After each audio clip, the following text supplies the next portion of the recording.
Hi there, I'm Gabbi. I'm a 19-year-old university student currently studying law with humanities, but I'm not here today to talk about my degree or my university or myself, a bit about myself. I'm here to talk about my writing. So major disclaimer, I'm not a professional writer. I don't write for money or for peanuts or I don't know, barter trade things. I write as a hobby. I write on Medium, I write on Huffington Post, sometimes as a guest writer. I do have access to the Huffington Post, but I'm not paid by them. I'm not employed by them.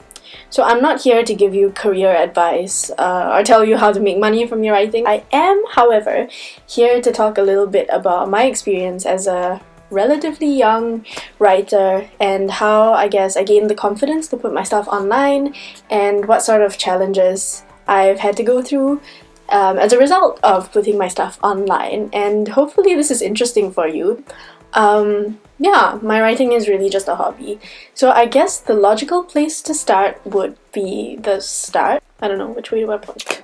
I will admit that when I started out writing very safe pieces about, like what I did today, what I was planning to do today, pictures of my face, cool stuff. And I didn't have much of a readership. I don't have much of a readership now, but I had even less of a readership when I started, for obvious reasons. So I never really had to second guess myself and wonder whether anybody would disagree or anybody would be offended by what I wrote, until I was about 15 or 16 and I published a piece about misogynistic music playing in a Forever 21 store. That got attention for many reasons, including the fact that friends and family shared the article because they agreed with me, and then after that more friends of friends shared the article because they either agreed with me or they disagreed with me, or they were somewhere in the middle where they agreed with the basis of what I was trying to say but not exactly how I'd said it, which is how I feel about it now actually. So that got picked up, and at that time I did not identify as a feminist, but because of the content of the article, a lot of the attention that I received was from feminists who were referring me materials and readings so that I would better understand the stuff that I was writing about, or they were from anti-feminists who were telling me to just shut up and I was too ugly to be writing about feminism. I do believe that article was the defining point in my writing career that got me thinking, whoa, wait a minute, yeah, I do enjoy writing about feminism, about equality, about inequality. These are the things that I'm interested in. And so those were the things that I started writing about, which I still do write about. And one of my favorite things about writing about feminism and about inequality and gender equality and justice and racism and all that is that these are topics that I want to know more about. And by writing about them, you end up starting an online discussion. You always have people coming back and saying, yeah, I read your writing and I have a similar experience, and then they share, or they say, I read your article and I don't agree with you at all, and this is why. And I think that's really interesting. When you're able to take your own opinions and put them out there, you also end up growing them in a sense based on what people say. But what people say isn't always the best thing.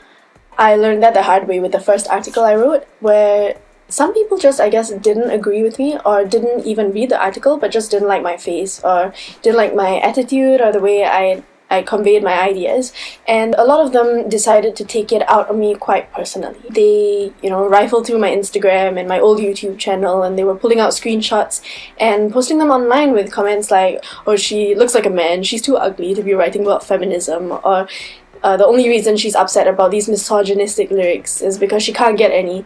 And some people were, talking about my family as well, and it just was not particularly pleasant. But it did help me grow as a person. I think when you deal with cyberbullying, you do end up getting a little thick-skinned, and now you can tell me anything. I probably would not care as much as I did back then.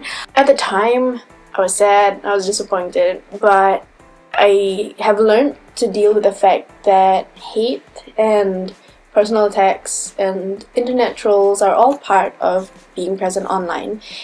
And I think that's one of the realities that I've learned I just have to face when I put my opinions online. Not everyone is going to agree with me, and not everyone is going to disagree in a particularly civil, polite way. And I'm okay with that. I feel that the benefits of having an open discussion with like-minded or not like-minded people online outweighs the disadvantages of having my Instagram stalked.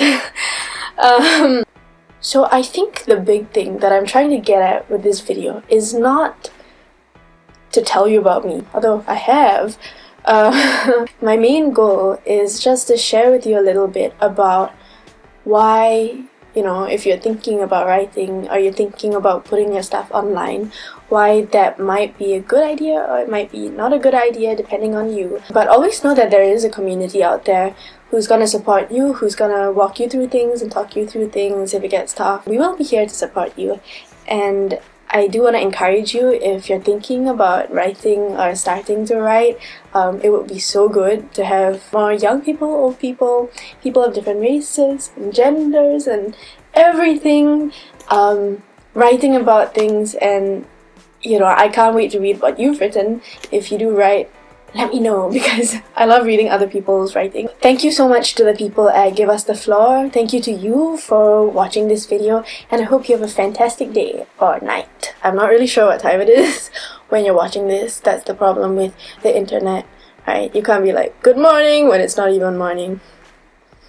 Or you can, I guess. Just makes less sense. Have a good morning.